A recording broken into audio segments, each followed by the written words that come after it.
Ladies and gents, welcome to this conversation about all things Gerald Charles. My name's Justin Hast. I'm a watch writer, photographer and consultant, and I'm here with the two main men of the brand, Federico and Octavio. We're going to talk about the past, the present and the future. Gents, it's an absolute pleasure to be here with you in London. How are you doing, Federico? Very good, and welcome here to the studio, and I really look forward to this conversation, the first one that we record for the public. An absolute pleasure. Octavio, how are you doing?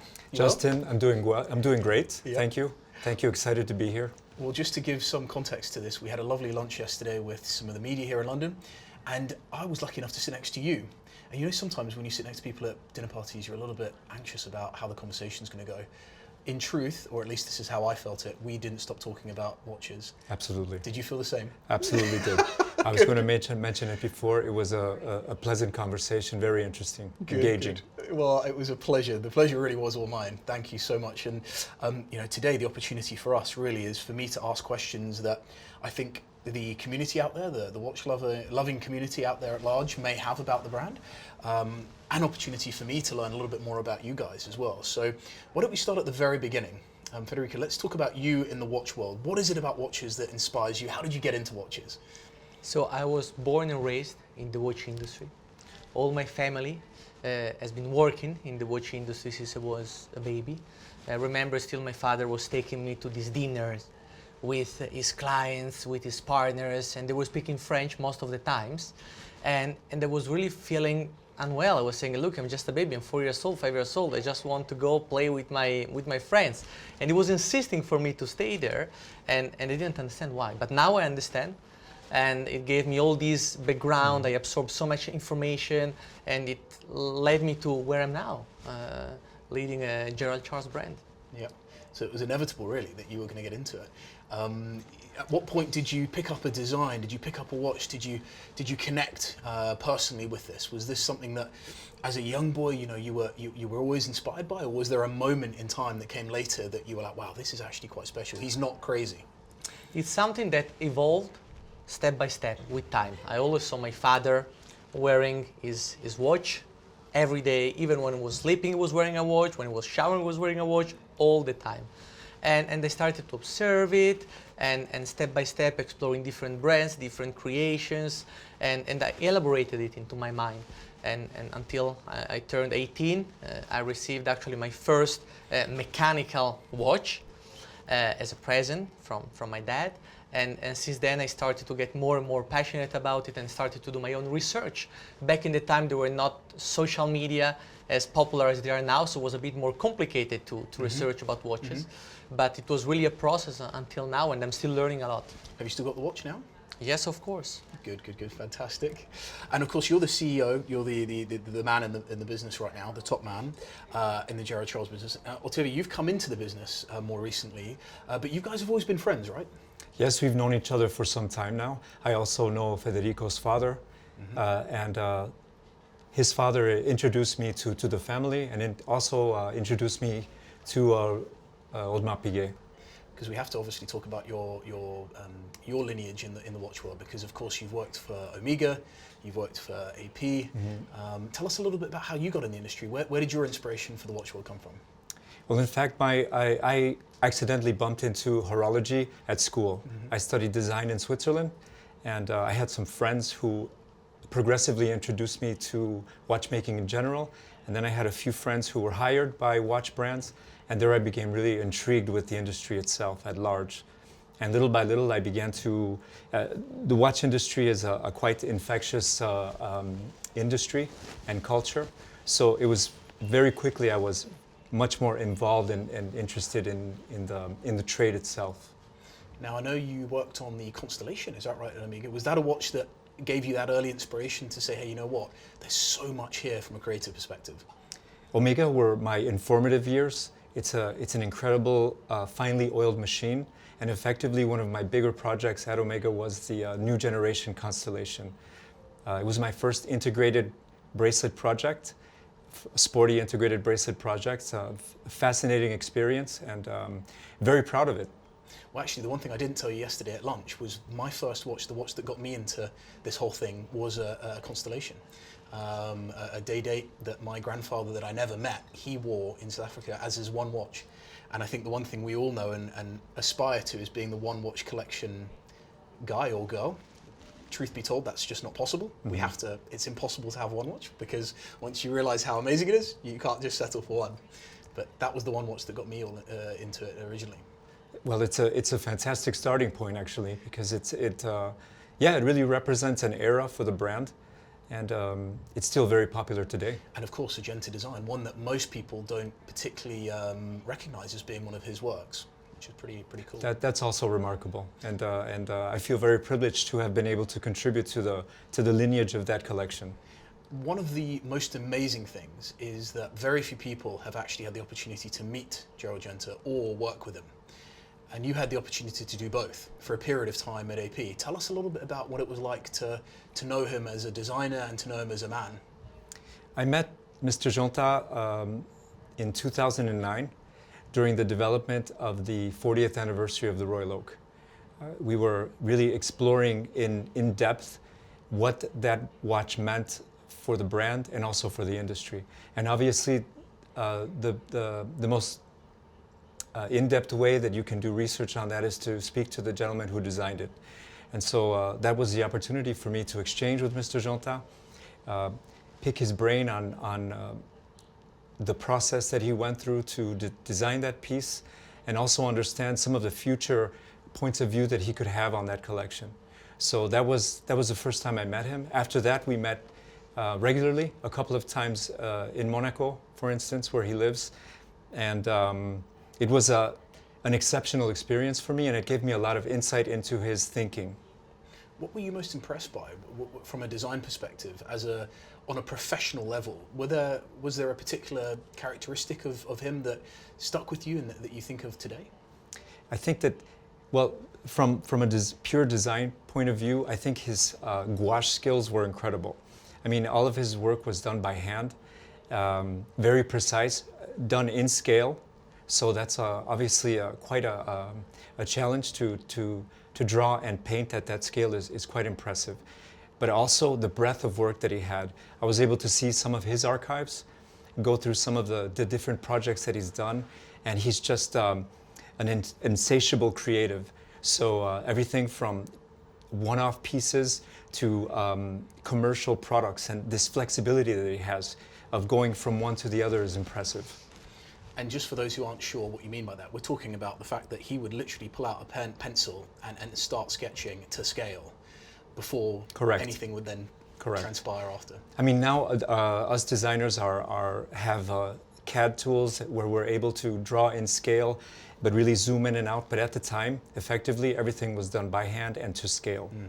Was he the sort of quote-unquote colleague who you could push back against and say, you know what, actually, I think this might work. Have you thought about this? Or if you challenged him, would he be responsive to that? Because some visionaries, if you will, which I consider him to be, are a little bit challenging sometimes when you push back against them. Was he open to that?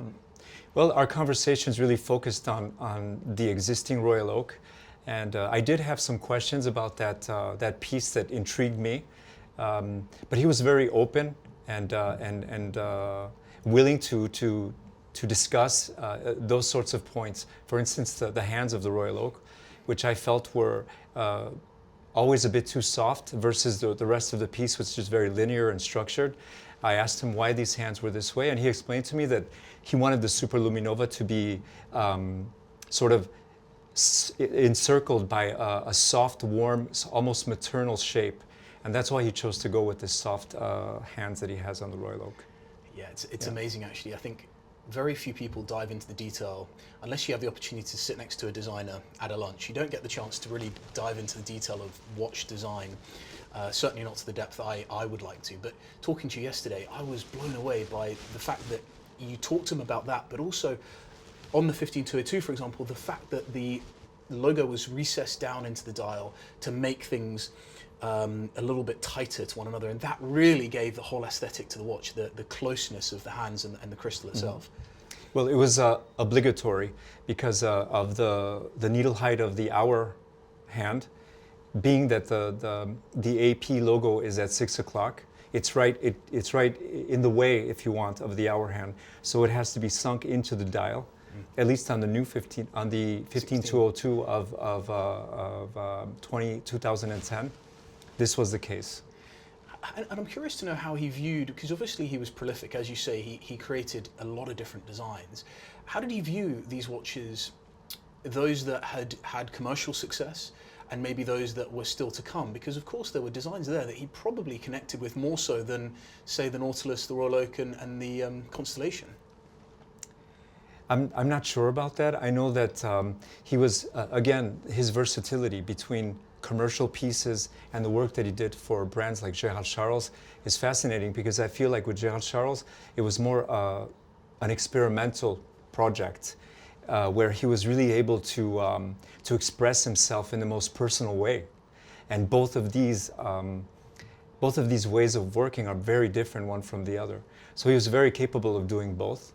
And we're lucky enough to have now these archives, which are, again, on the one hand, very polarizing for some people because they're an acquired taste in some respects, but on the other hand, incredible avenues of creativity for future designers.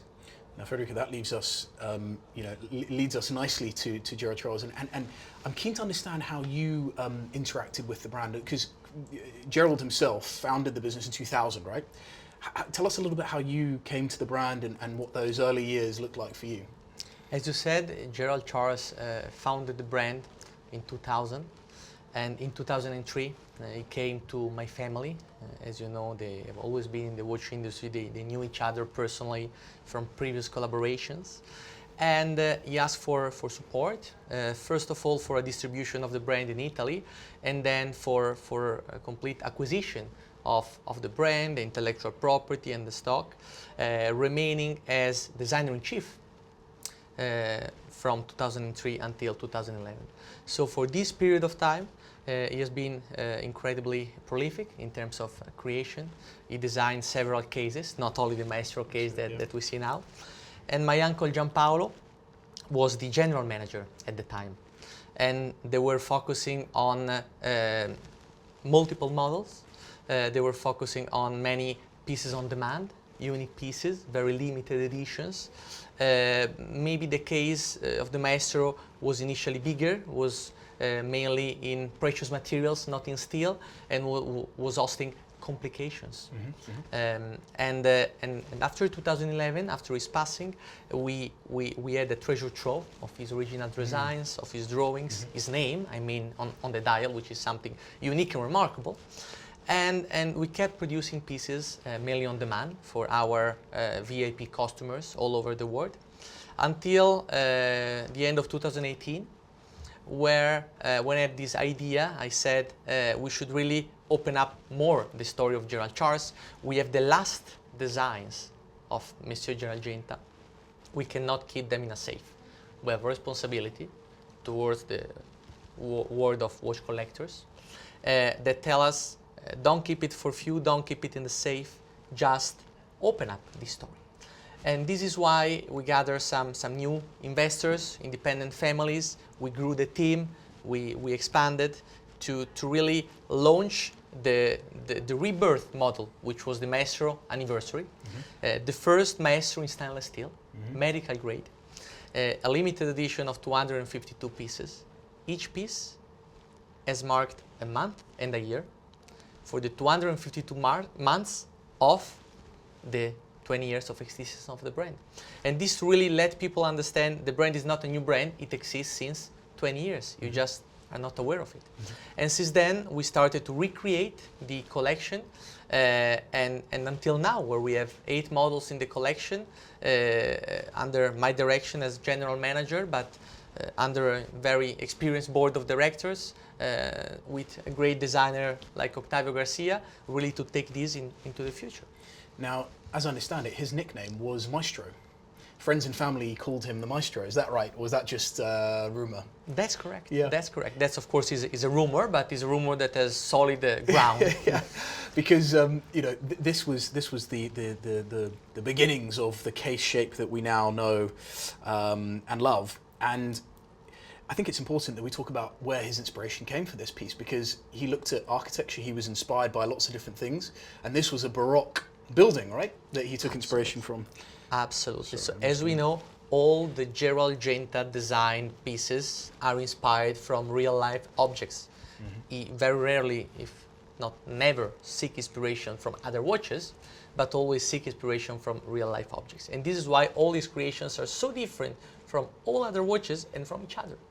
And in the case of the Maestro case, was designed almost 20 years ago now, and it's inspired from the Baroque architecture of Rome, and especially the architecture of Francesco Borromini, which has the same soft Baroque angles and the same shape in some of the monuments.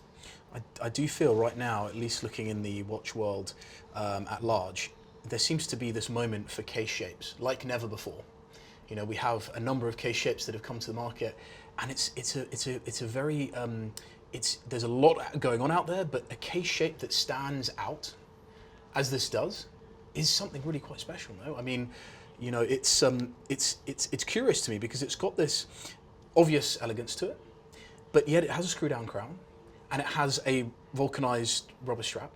So there's this conflict. There's this very interesting conflict of sportiness and elegance. I guess in many ways that's what Genta had always done with his other designs. People always enjoyed wearing them in different environments, but this is particularly well suited to more active environments.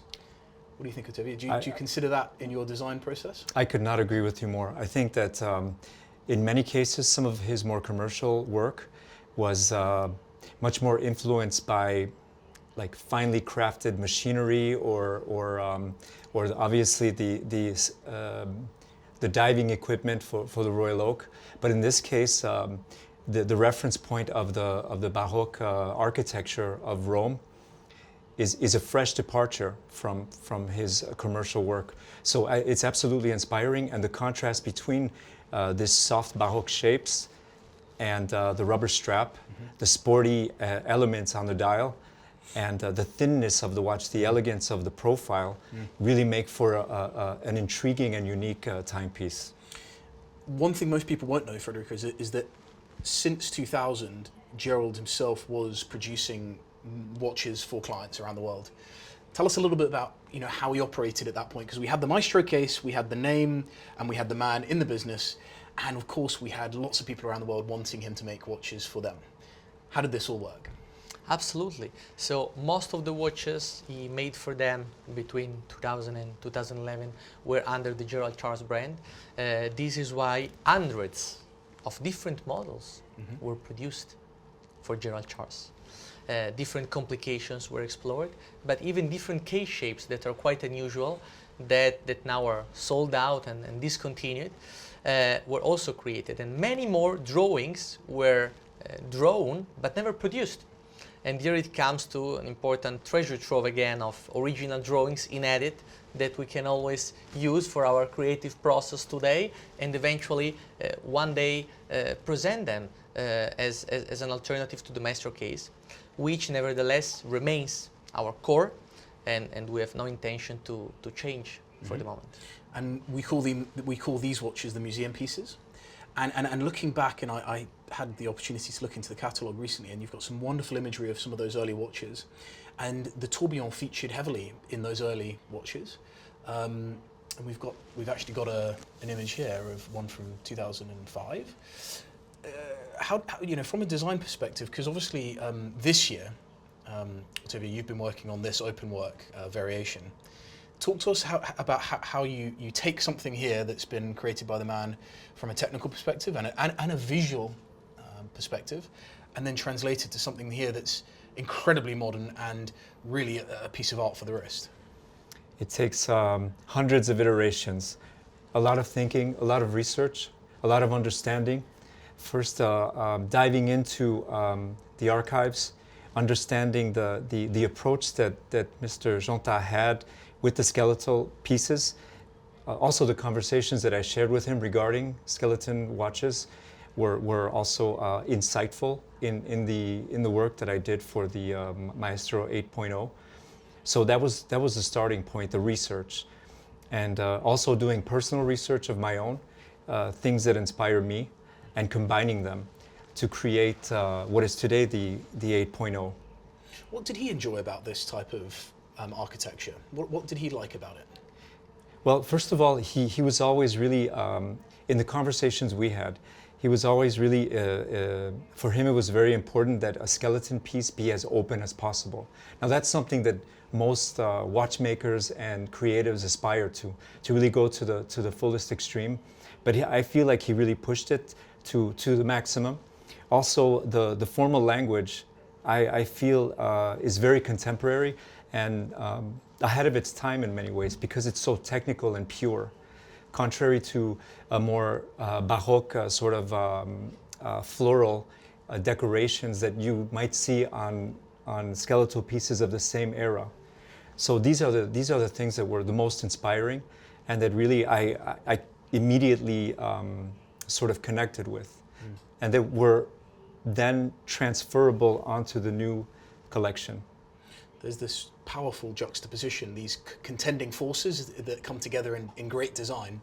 And as you say, the nice thing is that it's bold in its purity. It's not for everybody, but that's great design in many ways. You know, I love the fact that even the hands here, he's I don't know if this is Luminova or if this is, but this is again something that you could say was way ahead of its time, and against the backdrop of something very formal, he's taken these more sporty sort of casual elements and integrated them in. It's fascinating. It was absolutely testing the limits of juxtaposition, absolutely, and that's what's so intriguing and inspirational with these pieces. Now bringing it into a new era and combining the bold personal shape of the Maestro case with a more contemporary take on his skeleton design was an absolute challenge. We can see here some personal elements also from Gérald Genta's own taste. We have the tourbillon bridge, which is shaped like his mustache. We have the hour's hand, which has the thin of a paintbrush as well. So again, to remark his presence, his connection to the brand, his bond to the brand, to which he decided to give his first two names, Gerald Charles, and his artistic DNA into the watch. And talking about the 8.0 here, what are you most proud of ultimately in this final execution here? I think it's, I feel that the skeleton design work and the original Maestro case really are balanced. They work well together, and I feel that overall the piece looks absolutely like it was meant to be one. And so and there's also technical challenges that we faced in doing this piece that are also extremely complex. For example, the work that we did with Vaucher on the finishing of the skeleton itself was challenging. The team that Federico put together, was prepared right there on the wrist, looks beautiful, especially with that blue strap. There you can see the light just going through this beautiful silhouette, and the different technical details that we were able to accomplish with Vaucher, the bespoke screw heads, the signature micro rotor with a special graphic that's also inspired by the reference points of the Baroque architecture. Which I understand was challenging because you actually engraved on both sides of the rotor itself, which not always easy. In fact, the finishing of the rotor itself is recto verso. This is quite unique, but the watch is so open, you can see the back of the rotor from the dial side, that we felt that it was appropriate to finish it as if it was in the front. And why the nacre finishing, that dark sort of sporty hue? Why did you choose that? This was a conversation that we had with Federico for a while. Initially, we wanted something a bit more classic finish, maybe with a silver rodier finish.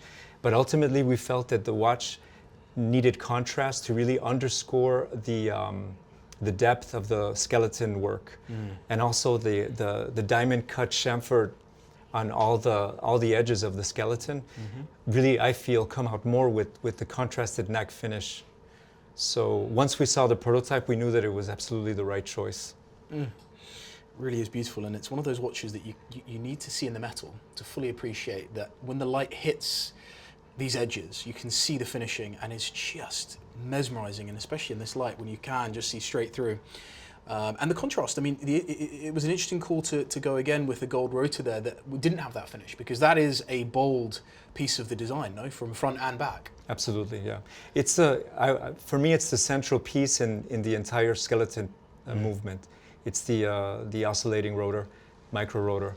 It really draws the eye, and that is actually the central point of the skeleton design itself, with these radiating branches that branch out into the different components of the watch. Some people out there might be wondering, why a micro rotor? Now, from a technical perspective, clearly it reduces the thickness of a caliber.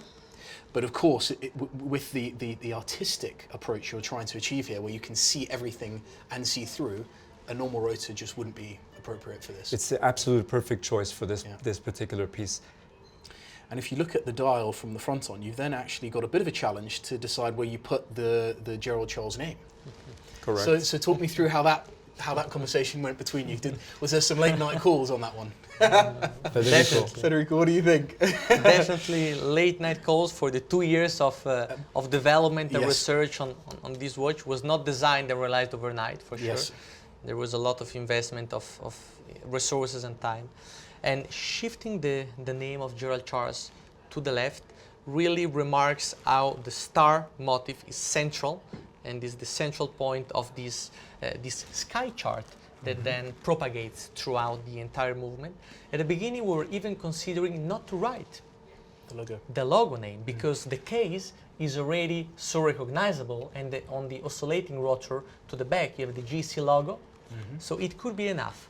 But then we found the space to also write the Gerald Charles in a way that wouldn't disturb the overall look and the overall elegance of the open work bridges. And of course, you see it on the case back on the rotor, the logo in its smallest format there, as a small reminder of what you're holding in your wrist. I'm intrigued to know, though, whether you had conversations about the logo on the side of the case, because, and I actually don't know if Mr. Genta did design the OTM for AP, where he wrote the logo on the case itself. But here we see this was a design that, you know, could have been an option for you in this format. Sure. Did you consider it? We certainly did consider it, but in this case we felt that we wanted to go with the purest form, the purest rendition of the Maestro case. So we opted to go for really showcasing the incredible finish of this surgical steel, grade steel, excuse me. And I think that sometimes over designing the watch is not the right approach. The focal point for this particular piece was the skeleton work, and that's why we kept the case as pure as possible. Of course, the other thing that's important from a design perspective is legibility, because an open work dial by nature can be challenging at times to actually read for the time. Not of course, that's secondary to everything else, because we know that this is about design, passion, technology. But these hands are very legible. They are very legible. That was key. It was key for us not only to offer a beautifully executed skeleton timepiece, but also something that's wearable for everyday use. And I think that we accomplished that with the use of strong graphics on the indices and also the hour minute that are filled with luminescent material. Federico, I have to ask, what was it like working with Valsche? Tell us a little bit about why you decided to work with them, to partner with them, what it's like working with them, and really why people should appreciate that they are at the top of their game. Vaucher Manufacturing Fleurier is a great partner of ours. We are institutional partners of theirs. Most of our calibers are manufactured in collaboration with them. And why we want them? Because they are the best in the industry. We're able to combine the resilience and the strength in a movement architecture with the artistic freedom and handmade finishing that you can easily spot in this movement. I have to say that Octavio spent more time than myself working with them. with their engineers, so maybe he can even explain better how this was like. Are you still speaking after this project? We are still speaking. Good. We are That's still all we need speaking. to know. We have That's all we need to know. we have over the years found common ground, and I am also able to empathize with them as well. I understand the constraints that go along with working on a piece like this. So it was actually a very smooth process. We were able quickly, once we understood the direction we wanted to take stylistically, to zero in and hone in on something that was mechanically sound. There's always that challenge, isn't there? The design team and the tech team and the engineers in lots of different industries. So I can only imagine that must have just been a fascinating. And 2 years, let's not forget, this started in 2020, this project. Now 2022, we've had the launch of this watch. So it's a great deal of time, and people don't always appreciate how long it takes to really produce something of this caliber. Yeah, I think it's important to underscore that. But again, the team at Vaucher has really understood the art of bespoke. And so working with them made the job much easier. They actually allowed me to push the envelope with certain finishes on the watch, like the screw heads, which are bespoke. And so all of these things were important in adding the value that we wanted to add on the finish of this piece. Now, Federico, tell me a little bit about where the 8.0 fits into the Gerald Charles vision, approach here in 2022. Where are we with the business? The Maestro itself is the momentum is building, the visibility and appreciation of the design is building, but of course you've got a lot that you still have, as you say, in the back catalogue that no one's ever seen before. So tell us a little bit about the approach coming into 2023 for Gerald Charles. So when we first released the Maestro anniversary, the first Maestro in steel back at the end of 2019, we came with a promise to our collectors to rebuild our collection bottom up, introducing every year new complications, new materials, always in the respect of the tradition of the original designs of Mr. Gerald Charles Genta, but taking them into the future. So this skeleton piece, 8.0, represents the real promise that comes into reality, adding new complications to the collection. Now we have the ultra thin pieces, we have the chronograph piece in the collection, we have it in steel, we have it in gold, and the skeleton piece is the next level complication, of course, even if it just features time, doesn't have any date, complication or so on, but the complexity of making it from an architectural point of view, from a technical point of view, can define it as a complication. And we're keeping with our promise. Our team is expanding. We're now producing with about 2,000 watches this year, produced and sold, with 50 retailers, mainly in Europe. And of course, we still have 80% of the world to be served. We're not yet in Asia, we're not yet in the USA, we're not yet in Latin America. And of course, we have a 5-year plan to get and go to serve those markets as well, which are very important for us. And in the next years, we will keep introducing new complications, maybe one important new complication every year, I should say. And Octavio will be involved into that. And so we are in a very safe hands, I have to say. So at the moment, the number of doors, the visibility where people can go and actually get their hands on a Gerald Charles watch, predominantly in Italy. That's your #1 market currently, is that right? This is right. Italy has always been a reference market for all the most important successful watch brands in the history. So we learn history, we know history, and we respect it. And this is why Italy was our first focus, was our first market. It's the market that we know very well, as my family used to be distributors of several brands in the country. But then for us, Italy is just a starting point. We have now 15 point of sales. We're talking about 250 pieces of sellout this year through the first 11 months of the year. And we're getting the #1 independent watch brand in the country. And of course, the remaining 35 point of sales are in the other countries of Europe. We have a shop here in London.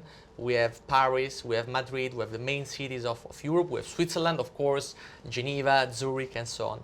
So it's not easy, as you say, to find a Gerald Charles watch in a window, because I have to say we have a very strong and solid collector base, and many times we don't really manage to deliver the watch and put it on display before it is already sold, which is good in a way, but is a missing opportunity on another way, because potential collectors who want to see the watch in real, who want to try it, you said before, it looks much better in metal, they are sometimes not having the opportunity to see that. Federico, it's a really interesting time at the moment in the watch world, because the independents are having their time that I think that they have deserved for a very long time. Why is it that you think independents are so well loved at the moment through the collector world and just through those coming into watches for the first time? I listen a lot to the market and to the collectors with whom we have a very direct relationship, both thanks to our strong community on digital, social media and so on, but also through one-to-one relationship.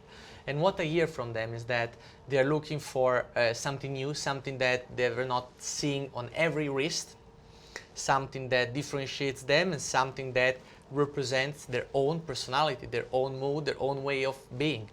And I believe that the Gerald Charles, which has a very strong and distinctive character, like this sporty, elegant twist, is really loved by a certain niche of collectors who are also collecting other Gérald Genta design timepieces, and now they're looking to add to their collection a new one, something that has not been seen for long, this is relatively new for the public, and they're looking really for something different. And this is, I think, why independents are living a good time, because first of all, there is a lot of care for details. When you're talking about an independent brand, there is a lot of manual work. There is a lot of personality, because usually an independent brand is run by few people, by a family, and they really transpose their personality, their own mood, their own taste into their creations. And I think that this gets closer to each personality of the collectors who see themselves represented very well by these more tailored creations. There's nothing like meeting the people that made the watch, right? You know, I mean, just the opportunity to speak to you about how this has come to life, for me, deepens my appreciation and love for it in a whole new way. Without giving away too many secrets, because we know there's lots to come down the line, one complication a year, an element of the Gerald Charles brand that I love is its playfulness. Color, strap color, dial color. There's gradient sunburst green dials that you have in the current collection. There's, for me, my personal favorite, this very deep black, almost an onyx style dial for me, which I love. But tell us about, and as a final comment about the brand, where playfulness comes in the hierarchy of importance for you in the brand. Playfulness of colors is very well radicated into the origins of the brand and its founder's vision. As we can see from his declaration that he signed in 2005 catalog from Gerald Charles, he said, thank you very much for the attention you dedicated to my brand, and I really tried, like a painter, he said, to use colors to transmit emotions and integrate them into the mechanics, and if I manage to create something that meets your taste, that is really balanced and that is playful, then I succeeded in my mission. So this was his statement, his manifesto, if you want, of Gerald Charles in the beginning, and we have the responsibility here to keep this vision and maintain the legacy of colors and playfulness in the future. Thankfully, Mr. Genta was born in Switzerland, because I know in the same statement he made, he said that if he was in France, he would be designing clothing, and if he were in Italy, he'd be designing cars. So thankfully, the man was Swiss, and to this day, we have this amazing brand, and I certainly, on a personal level, get the sense that you're holding a legacy that you want to honour into the future, which cannot be said for everybody, and you've got something bigger than yourself that you're fighting for with this brand. So, gents, thank you so much for your time. Without further ado, I'll leave you to get on with your afternoon, but look forward to chatting soon. Thank you, Justin. Thank you very much. It was a pleasure.